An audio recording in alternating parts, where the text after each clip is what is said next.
노후 준비를 위한 현실적인 조언. 70대가 되기 전에 알아야 할 것들. 이걸 젊었을 때 알았더라면, 50대, 60대 때 조금만 달리 살았더라면. 많은 70대 어르신들이 한결같이 하는 말입니다. 후회가 전혀 없는 삶은 불가능할지라도 미리 알고 준비한다면 후회를 크게 줄일 수 있습니다. 노후 준비는 단순히 돈을 모으는 것 이상의 의미가 있습니다. 이 글에서는 70대가 되면 누구나 마주하게 되는 현실과 행복한 노후를 위해 미리 준비해야 할 사항들을 상세히 살펴보겠습니다. 70대가 되면 마주하게 되는 3가지 현실. 1. 질병과 노화. 70대에 접어들면 피할 수 없는 생물학적, 신체적 변화가 찾아옵니다. 나이가 들수록 몸 관리만 잘하면 된다는 말은 60대까지는 어느 정도 유효할 수 있습니다. 영양제를 챙기고 규칙적인 운동을 하는 것이 중요하지만 70대에는 더 현실적인 준비가 필요합니다. 구체적인 신체 변화를 살펴보면 근력은 60세 이후 매년 3%씩 감소합니다. 이는 일상생활의 독립성에 큰 영향을 미칩니다. 70대의 약 절반이 청력장애를 경험합니다. 이는 사회적 고립으로 이어질 수 있는 심각한 문제입니다.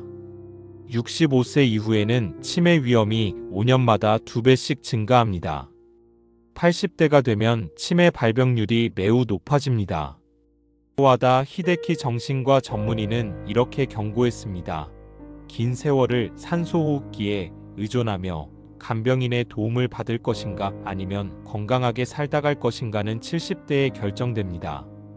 70대는 인생 최후의 활동기입니다. 전문가들은 70대를 잘 보내야만 타인에게 의존해야 하는 시간을 최대한 늦출 수 있다고 말합니다.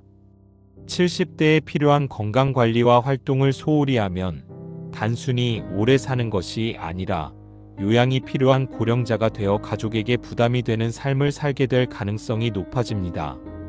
40년 넘게 바둑을 두어온 김 할아버님의 사례는 매우 시사적입니다. 그는 70세에 치매 위험군 판정을 받고 정신과 의사를 찾아갔습니다. 바둑이 두뇌를 사용하는 활동임에도 불구하고 위험군으로 판정받은 이유가 궁금했습니다. 의사의 대답은 의외였습니다. 그 바둑은 언제 배우셨나요? 20대였습니다. 그렇습니다. 20대에 배운 것을 50년간 반복하는 것보다 지금 새로운 것을 배우는 것이 치매 예방에 더 효과적입니다. 이 조언은 노년의 뇌 건강에 대한 중요한 통찰을 제공합니다. 우리는 종종 익숙한 것만 고수하려는 경향이 있습니다. 늘 가던 길만 걷기, 늘 먹던 음식만 고집하기, 늘 하던 취미만 유지하기.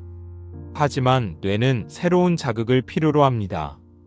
50대, 60대를 넘어서 새롭게 시작하는 취미와 활동이 70대 이후의 건강한 삶을 좌우할 수 있습니다. 반복되는 일상의 지루함을 해소하고 뇌 건강을 증진하기 위한 실천 방법은 다음과 같습니다. 매일 같은 산책로만 걷지 말고 일주일에 한 번은 새로운 길로 가보세요.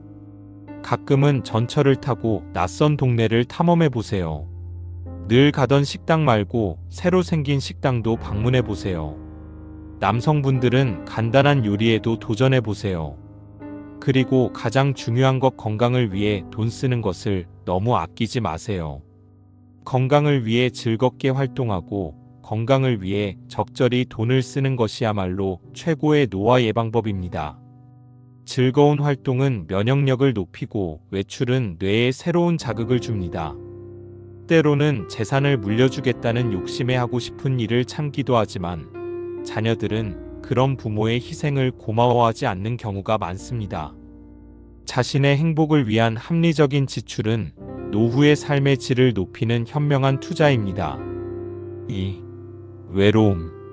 많은 사람들이 노후의 가장 큰 걱정거리로 경제적 문제를 꼽습니다. 그러나 실제 70대를 살아가는 많은 어르신들은 돈보다 더 무서운 것이 외로움이라고 입을 모읍니다. 한 어르신은 깊은 한숨과 함께 이렇게 말씀하셨습니다. 막상 70이 되고 보니 돈보다 더 무서운 게 외로움이에요. 10,000원은 쪼개면 여러 날을 살 수 있지만 외로움은 쪼개도 하루하루가 힘들어요. 이걸 안 겪어본 사람은 몰라요. 외로움의 위험성은 단순한 감정적 문제를 넘어섭니다. 미국 공중보건서비스단의 보고서에 따르면 외로움이 건강에 미치는 악영향은 매일 담배 15개비를 피우는 것과 맞먹는다고 합니다. 외로움은 심장질환, 우울증, 인지능력 저하, 면역기능 약화 등 여러 건강 문제와 직접적으로 연관됩니다. 현대 사회에서는 홀로 살다가 쓸쓸히 생을 마감하는 고령자의 수가 계속 증가하고 있습니다. 특히 도시의 고시원과 같은 1인 거주 공간에서 지내는 노인들의 현실은 더욱 심각합니다. 관악구 대학동의 한 고시촌 사례는 우리 사회의 어두운 단면을 보여줍니다. 한때 젊은 고시생들의 꿈이 가득했던 이곳은 이제 노인촌이 되어가고 있습니다. 화장실도 없고 취사시설도 없는 이평 남짓한 좁은 공간에서 수많은 어르신이 생활하고 계십니다. 고시원 주인장은 문은 절대 잠그지 말라고 당부한다고 합니다. 매일 아침 방문을 두드려 확인하는 이유는 혹시나 하는 두려움 때문입니다. 현관에 걸린 작은 게시판에는 이름이 적혀 있었는데 모두 이곳에서 홀로 생을 마감하신 분들의 이름이었습니다. 돌아가신 후에도 기억해줄 사람이 없는 무연고 어르신들. 설령 가족을 찾는다 해도 가족들이 시신 인수를 포기하는 경우가 많다고 합니다. 이는 특별한 누군가의 이야기가 아닙니다. 누군가의 부모이자 형제이자 이웃이었던 분들의 이야기이며 우리 모두에게 일어날 수 있는 현실입니다. 특히 여성 어르신들의 현실은 더욱 냉혹합니다. 평균적으로 남성보다 10년을 더 사시기 때문에 더 긴 노후를 혼자서 견뎌내야 합니다. 젊었을 때는 남편을 간호하고 정작 본인의 노후에는 홀로 남겨지는 경우가 많습니다. 이러한 외로움을 예방하기 위해서는 젊을 때부터 가족 외의 사회적 관계망을 꾸준히 유지하고 다양한 커뮤니티 활동에 참여하는 것이 중요합니다. 은퇴 후에도 지속할 수 있는 취미 그룹이나 봉사활동 등을 미리 찾아두는 것이 도움이 될 수 있습니다. 3. 사회적 편견과 역할 상실. 법정 스님은 두려워할 것은 늙음이나 죽음이 아니라 녹슨 삶이다라고 말했습니다. 이 말은 단순히 나이 들어가는 것보다 사회에서 역할을 잃고 무기력하게 사는 것이 더 두렵다는 의미를 담고 있습니다. 올해 73세인 양 할아버님의 사례는 이를 생생하게 보여줍니다. 그는 60대가 제일 부럽습니다. 그때로 돌아갈 수만 있다면 좋겠네요. 라고 말합니다. 30년 넘게 공무원으로 일하다 퇴직한 후 환경미화원과 교통안전 도우미 등 여러 일을 했지만 지금은 나이 때문에 경비 일자리조차 구하기 어렵다고 합니다. 그는 이렇게 말합니다. 일하고 싶은 게 생계 때문만은 아니에요. 그저 나갈 곳이 있다는 것, 누군가에게 필요한 사람이 된다는 것이 소중하죠. 무료한 노년은 그것 자체가 고통입니다. 양 할아버님은 씁쓸한 웃음을 지으며 말씀하셨습니다. 노인을 우대해주는 건 지하철밖에 없더라고요. 그래서 요즘은 지하철을 타고 다니며 시간을 보냅니다. 경치 좋은 곳에 가서 앉아 있으면 마음이 조금 풀리거든요. 그는 깊은 한숨을 쉬며 말을 이어갔습니다. 예전엔 공무원이라는 직업이 있어서 꿀릴 것도 없었고 연금도 있으니 걱정 없을 줄 알았어요. 그런데 살아보니 그게 다가 아니더라고요. 늙은 제가 할 수 있는 일이 별로 없어요. 5년만, 딱 5년만 젊었더라면 좋겠어요.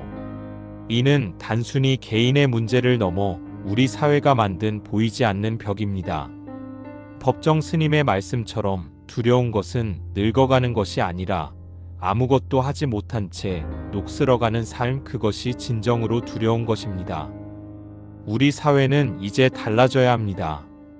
노후 준비는 개인만의 책임이 아니라 국가도 함께 해야 합니다. 노인들의 단순한 연령 기준보다는 개인의 건강 상태와 능력에 따라 사회 서비스와 일자리를 제공하는 정책의 전환이 필요합니다. 나이는 단지 숫자일 뿐 모든 사람이 자신의 가치를 펼칠 수 있는 사회. 그것이 진정한 의미의 100세 시대일 것입니다.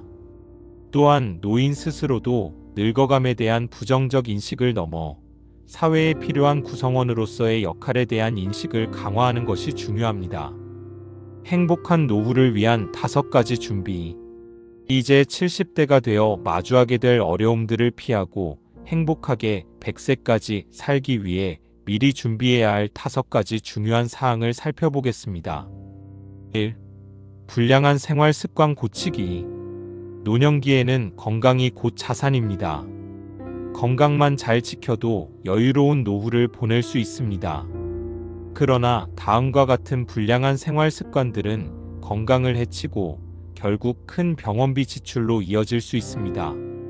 소파에 누워 TV만 보는 습관, 과식과 야식, 과도한 음주, 불규칙한 수면, 운동 부족, 스트레스 관리 소홀. 이러한 습관들은 단기적으로는 큰 문제가 없어 보일 수 있지만 수십 년간 누적되면 심각한 건강 문제로 발전할 수 있습니다. 특히 고혈압, 당뇨, 고지혈증과 같은 만성질환은 초기에는 증상이 거의 없지만 방치하면 심각한 합병증을 유발할 수 있습니다. 건강관리는 자신을 위한 것이기도 하지만 사랑하는 가족들에게 부담을 주지 않는 가장 좋은 방법이기도 합니다. 자신의 건강을 지키는 것은 궁극적으로 가족 전체의 행복을 지키는 일입니다. 정기적인 건강검진을 통해 만성질환을 조기에 발견하고 관리하세요. 매일 30분 이상 걷기와 같은 가벼운 운동부터 시작하세요. 식이요법에 신경 쓰고 특히 염분과 당분 섭취를 줄이세요. 금연하고 음주를 제한하세요. 충분한 수면과 휴식을 취하세요. 스트레스 해소를 위한 명상이나 취미 활동을 찾아보세요. 2. 나만의 의미 있는 시간 만들기. 노년의 큰 시련 중 하나는 외로움입니다. 자녀들은 각자의 삶을 살기 위해 떠나고 세월이 흐르면서 주변의 소중한 사람들과도 하나둘 이별하게 됩니다. 문득 세상에 혼자 남겨진 것 같은 쓸쓸함이 밀려올 때가 있습니다. 그러나 이런 외로움을 이겨내는 방법이 있습니다. 바로 자신만의 일거리를 찾는 것입니다. 여기서 말하는 일거리는 꼭 돈을 버는 경제활동만을 의미하지 않습니다. 그림 그리기, 악기 연주, 원예, 요리, 수공예 등 자신이 즐길 수 있는 취미를 발전시키세요. 지역 사회에서 봉사함으로써 자신의 경험과 지혜를 나누고 사회적 소속감을 느낄 수 있습니다. 교육 프로그램이나 노인 대학에 참여하여 새로운 지식을 습득하세요. 매일 건강이 허락하는 한 경험을 살려 시간제로 일하는 것도 좋은 방법입니다. 젊은 세대에게 경험과 지혜를 전수하는 멘토 역할을 할 수 있습니다. 중요한 것은 내 시간을 의미 있게 보내는 것입니다. 그 과정에서 자연스럽게 새로운 친구도 만나고 삶의 기쁨도 다시 찾을 수 있습니다. 인생의 마지막 순간은 누구나 혼자 맞이하는 것일 테지만 그때까지 우리의 하루하루를 얼마나 의미 있게 채워 나갈지는 바로 지금 우리의 선택에 달려 있습니다. 3. 달콤한 사기성 거짓말에 속지 않기. 나이가 들수록 정보를 직접 찾아보고 확인하기보다 주변 사람들의 말을 더 많이 의지하게 됩니다. 특히 디지털 기기나 새로운 시스템에 익숙하지 않은 경우 누군가 해주는 이야기를 더 쉽게 믿게 되는 경향이 있습니다. 하지만 이런 심리를 악용하는 사람들이 있습니다. 노인을 대상으로 한 금융 사기는 매년 증가하고 있으며 그 수법도 점점 더 교묘해지고 있습니다. 한순간의 판단 실수로 평생 모은 재산을 잃고 비참한 노후를 맞이하는 사례를 주변에서 자주 볼 수 있습니다. 그래서 늘 경계하는 자세가 필요합니다. 아무리 친한 사이라도 돈 문제는 신중하게 생각하세요. 수익이 너무 좋아 보이는 투자는 의심하세요. 쉽게 돈을 버는 방법은 없습니다. 중요한 결정을 내리기 전에 최소 하루는 생각할 시간을 가지세요. 모르는 번호나 의심스러운 메시지에 즉각 반응하지 마세요. 자녀나 가족이 급하게 돈을 요청한다면 반드시 직접 전화로 확인하세요. 정부기관이나 은행을 사칭한 전화나 메시지에 개인정보나 금융정보를 알려주지 마세요. 결국 나이가 들수록 더 냉철한 판단력이 필요합니다. 의심스러우면 일단 멈추고 믿을 수 있는 가족이나 친구에게 물어보는 습관을 들이는 것이 중요합니다. 4. 과도한 자식 사랑은 노후의 적. 지금의 노년 세대들은 자식 공부시키며 부모 봉양하며 가정 살림 꾸려나가랴 어깨에 무거운 짐을 진 채 살아온 세대입니다. 안 먹고 안 입고 안 쓰고 안 놀고 오직 모으기만 해온 분들이 많습니다. 그런데 이제 은퇴하고 보니 모아둔 재산 대부분을 자녀들에게 주고 정작 본인의 노후는 빠듯하게 사는 경우가 많습니다. 결국 국가의 도움이나 타인의 도움 없이는 살기 힘든 현실이 된 것입니다. 자신의 노후 자금 부족 자녀 지원으로 자신의 노후 자금이 부족해지면 결국 자녀에게 의존하게 됩니다. 자녀의 자립심 저하 과도한 지원은 오히려 자녀의 자립심과 책임감을 약화시킬 수 있습니다. 세대 간 부의 불균형 모든 자산을 자녀에게 물려주는 것은 노인 세대의 빈곤을 심화시킬 수 있습니다. 부모-자녀 관계 왜곡 경제적 의존 관계는 건강한 부모-자녀 관계를 해칠 수 있습니다. 내리 사랑이라는 말이 있지만 이것이 자신의 노후를 희생하면서까지 해야 하는 것인지 다시 생각해 볼 필요가 있습니다. 노후 자금까지 털어가며 자녀를 지원하는 것은 결국 부모와 자녀 모두에게 좋지 않습니다. 오히려 부모가 편안하고 안정된 노후를 보내는 것, 그것이야말로 자녀들에게 줄 수 있는 가장 큰 선물입니다. 자녀들도 부모님이 경제적으로 힘들어지는 것보다 건강하고 독립적인 생활을 하시는 것을 더 바랄 것입니다. 자녀의 미래는 부모의 재산보다는 자녀 스스로의 노력과 역량에 달려 있음을 기억하세요. 5. 현명한 씀씀이 유지하기.